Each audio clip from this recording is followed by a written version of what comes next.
ඉතින් මෙයට ලාංකික ප්‍රේක්ෂකයන් 2005 ඉන්දිය ප්‍රීමියර් ලීග් තරඟාව නරඹමින් සිටිනවා. ඒ වගේම මෙවර තරඟාවලිය සඳහා ශ්‍රී ලංකා ක්‍රීඩකයන් කිහිප දෙනෙකුම ක්‍රීඩා කිරීම සඳහා අවස්ථාව උදා කරගෙන තිබෙනවා. ඉතින් ශ්‍රී ලංකා ජාතික කණ්ඩායම ජාත්‍යන්තර වශයෙන් ක්‍රීඩා කිරීමට තිබෙන්නේ බංග්ලාදේශ කණ්ඩායම සමගින් පූර්ණ තරඟාවලියක්. මෙම තරඟාවලිය සඳහා 20 තරඟ 3ක්, එක්දින තරඟ 3ක් සහ ටෙස්ට් තරඟ 2ක් ඇතුළත් වී තිබෙනවා. ඒ වගේම තරඟාවලියට අදාළ තොරතුරු මේ විට ශ්‍රී ලංකා ක්‍රිකට් ආයතනය විසින් නිවේදනය කර සිටිනවා. ඉතින් ලාංකික ප්‍රේක්ෂකයන්ට මෙයට උණුසුම් තොරතුරක් ලැබී තිබෙනවා. ඒ ශ්‍රී ලංකා ජාතික කණ්ඩායමට අදාළ තොරතුරක් නෙවෙයි. ඉදිරියේදී පැවැති නියමිත 2005 වර්ෂයට අදාළ ලංකා ප්‍රීමියර් ලීග් තරඟාවලිය. ඉතින් මීට පෙර අවස්ථාවලදී ලංකා ප්‍රීමියර් ලීග් තරඟයට අදාළ දදිර තුලදී කණ්ඩායම් පාපයකින් ක්‍රීඩා කරා. ඉතින් මෙයට ශ්‍රී ලංකා ක්‍රිකට් ආයතනය විසින් නිල වශයෙන් නිවේදනය කර තිබෙනවා. මෙවර ලංකා ප්‍රීමියර් ලීග් තරඟවල කණ්ඩායම් දෙක නිල වශයෙන් ඉවත් කළ බවට සමාජිකත්වයෙන්. මේ ජැෆ්නා කණ්ඩායම සහ කොළඹ කණ්ඩායම දෙකේ සමාජිකත්වය මේ විදිහට ඉවත් කළ බවට ශ්‍රී ලංකා ක්‍රිකට් ආයතනය විසින් නිල වශයෙන් නිවේදන නිකුත් කරමින් තොරතුරු සඳහන් කර තිබෙනවා. ඒ වගේම මෙම නිවේදනයේ සඳහන් වී තිබෙන්නේ ඉදිරියේදී මෙම කණ්ඩායම් දෙක වෙනුවට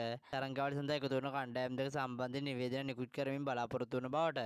ක්‍රිකට් විස්තර දැන ගැනීමට ක්‍රික්ලෝචා YouTube නාලිකාව සබ්ස්ක්‍රයිබ් කරන්න. ඔයාලා සියලු දෙනාට සුබ දවසක්.